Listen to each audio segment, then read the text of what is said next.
So that poorly repainted J69 in Southern livery did end up getting a repaint. About 2 months later. Here's what happened since you last saw it. So, what's happened since my bargain pickup at Great Eastern? Well, after a while of trying to figure out what the problem was, it was one of the axle rods in the portascap motor that were loose and would drop its guts every time it ran backward. I was still a bit 8-brained around that time. I didn't realise you could just make your own Romford wheel nut spanner out of a flathead screwdriver. So I wasn't sure how I could get the wheels off to get the motor out. I had the thought of changing it out with a typical motor and a worm on it going to the drive gear like every loco, but looking back at it now, that's a pretty stupid idea and not suitable for this loco. So I'm glad it didn't really happen. Later on, another trundle up to Great Eastern with a friend, and I came back with a few other bits. Raided a box of kit-built goodies, which looking back at pictures makes me upset I didn't grab more bits in there, and got a similar chassis for £3. Which I gave a test on the J69. Ran okay backwards but refused to go forwards.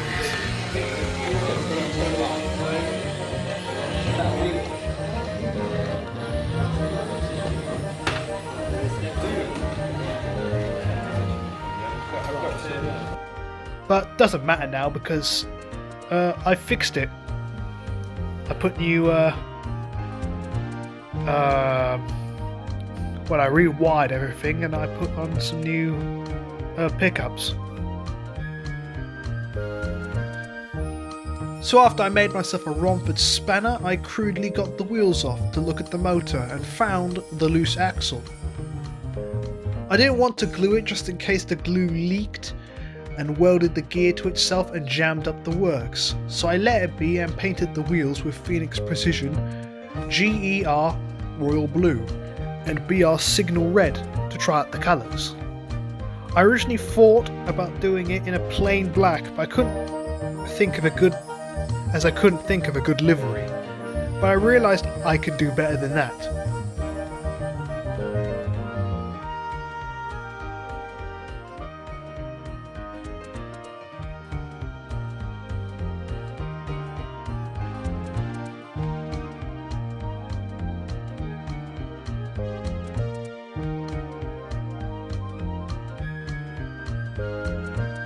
And then I discovered 68619, the Liverpool Street Pilot, and her livery set me off for what I wanted for my engine. I would have done a proper Great Eastern livery, but nobody seems to sell number plates for the engines, and finding the right lettering is more difficult than it should be. So the GER livery, with BR line numbers, which can be commonly found, was the seller for me. I sent it off to Mr. George, who helped me get her running again. I thought I'd send it to him so I could find any other faults with it, as he's a bit more knowledgeable on kit-built stuff than I am. I also sent the spare chassis as a backup if her etched brass one didn't work out. Luckily it did, and the spare somehow at the time doesn't run anymore. But again, like I said, I repaired it with a new pair of pickups. After about a week or so of it being lost, my fault, I didn't know George moved house, so I sent my engine to the wrong place.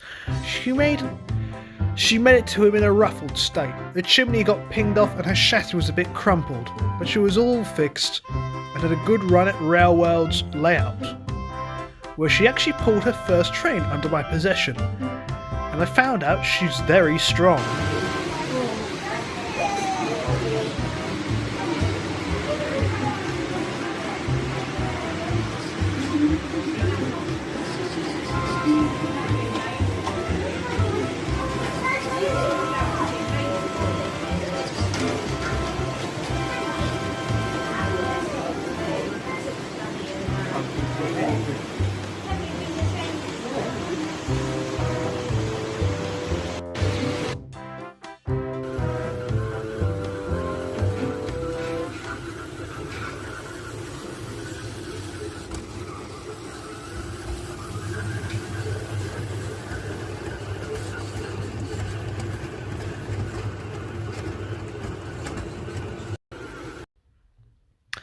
While she was on her way home, I had got some wagons in my possession that are all free-link coupling vehicles.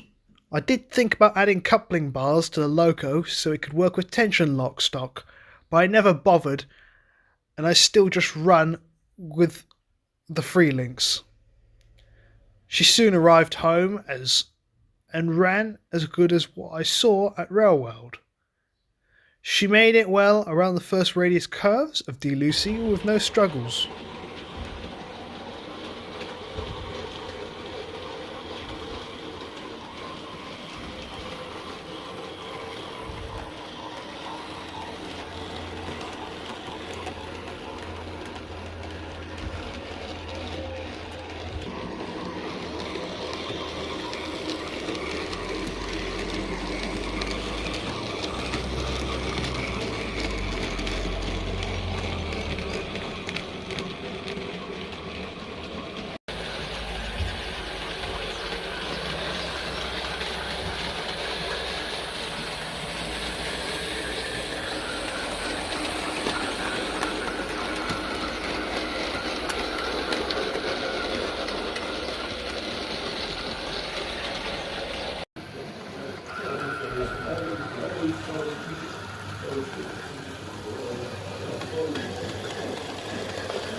Like photos. I think that's probably with another transport.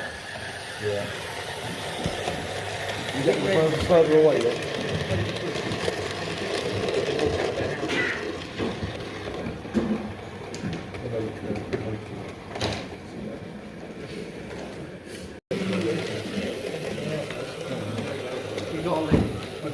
Brilliant. That's nice. After this, I'll give it a proper repaint. Actually put it in Great Eastern Blue. A few days later, she somehow made her way to my nitro moors and gained a rash. And then she was naked. When she was raw, I lost her air res pipes. Well, I say both when she only had one in my possession. I'm sure. Yeah, I'm sure. But I made her some new ones out of craft wire and vinyl tape. Lower detailed, but they'll substitute when I'm painting. I filled in the bunker floor so I could add coal later on. I also fitted some Silver Tay models lamp brackets as the model was missing some.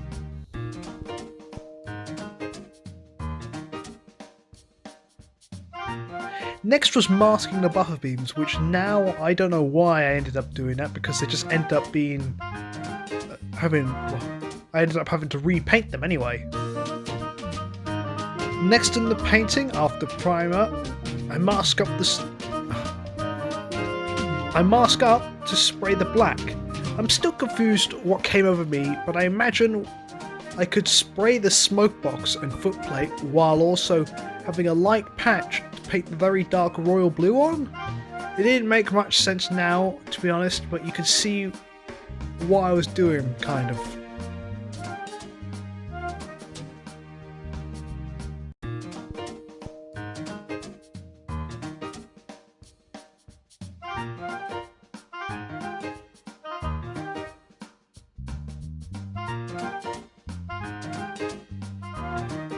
First layer blue went on. Here's the part I complain about the most. I used a smaller brush for this large area like a dope, when I could have used one of my larger brushes, so brush strokes weren't so obvious looking, and being Phoenix Precision paint, it will dry out satin and smooth. It took a good while to paint. It was honestly really hard to see what was blue and what was black when you're not under the sun. That's how dark the blue is.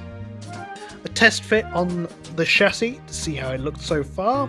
Pretty good, but we're not done just yet.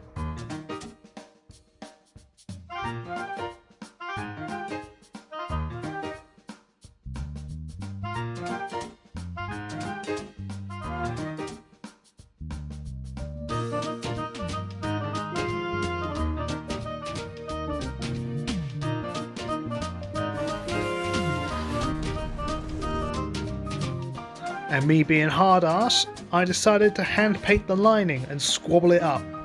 It's because I could not find anywhere any red lining transfers. I could find BR ones with the white line, but I didn't want to get them and then just like meticulously cut the white lines off. Until I did a random eBay research after I did my hand lining and found that Model Master did some. Bruh. I may have screamed, yelled even. No ma, it's all done, looks decent enough. Decals were next, right onto the satin body. The joke is you're meant to gloss coat it so the gloss acts as a slippery glass floor to position the transfers easier. And let them dry overnight. The transfers used are from Model Master and emblems off Silver Fox models, as they looked most detailed out there.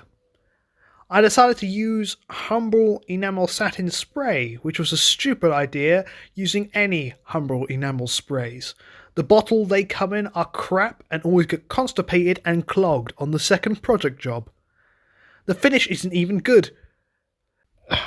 This can sprayed my pair of Van Ys and that was it. Just did a half-assed job on this lady and didn't even spray the top properly.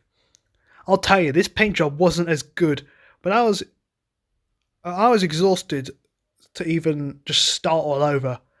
So it would do until maybe half a year later I'll go back with better paint and all the transfers I needed.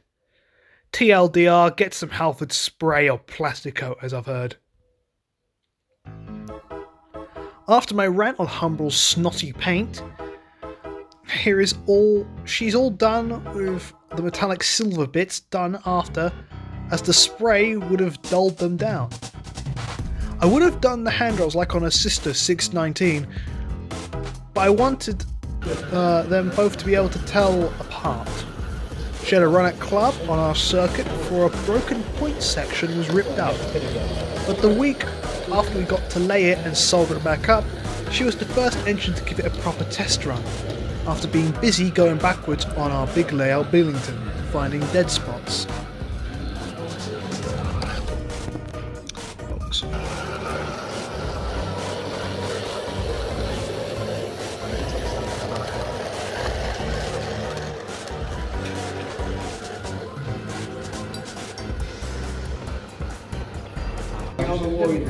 Yeah, that's what I'm saying. So that's not connected.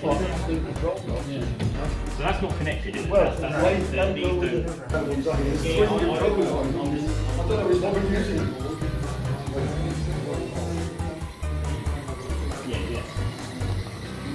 That's coming down now. I've just changed to this line.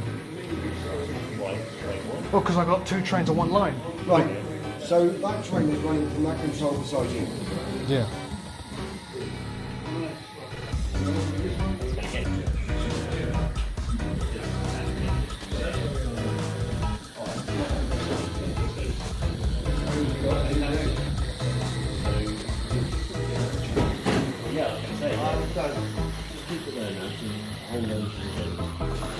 Sorry, so we get the train to keep going.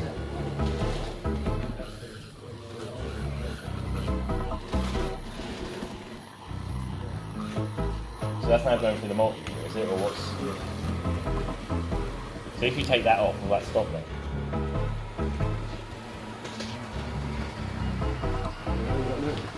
How come that? Yeah. There we go. So you get that. Is it white? What's the white? Yeah.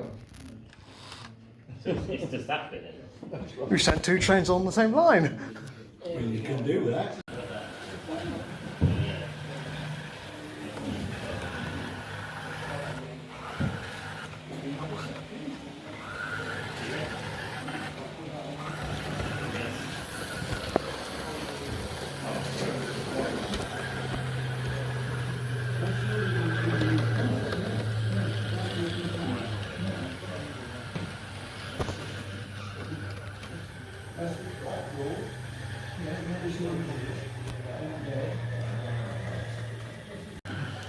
Let's hope this actually works.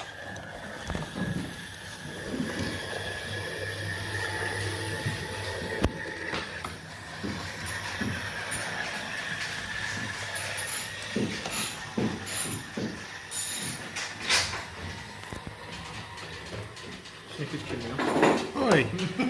His chimney fell off when I sent it away. Let's try the inside line actually. I want to see how that. Oh god, here we go. It's going to get stuck on the uncoupling ram because it's got low hanging bits. Oh dear. So I'm going to have to. Ooh, it made it.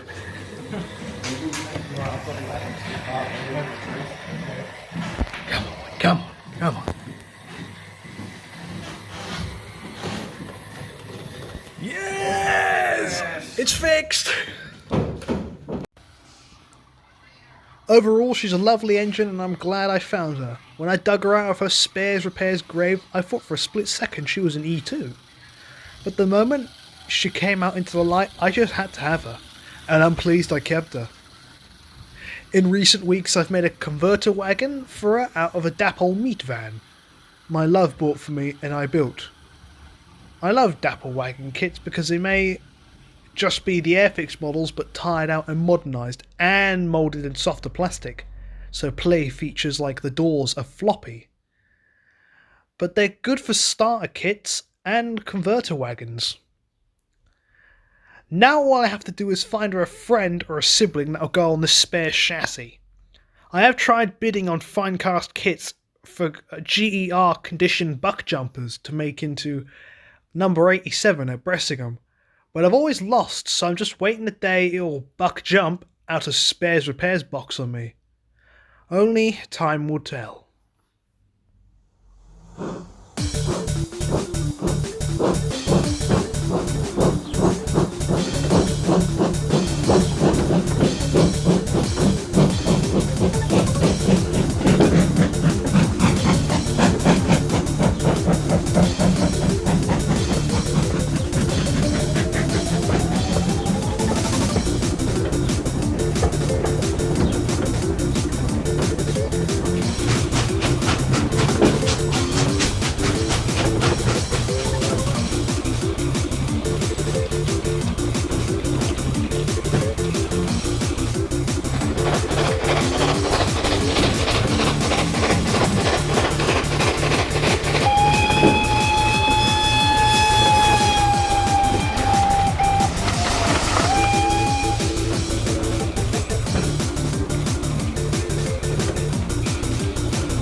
Yep.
definitely coffee at the higher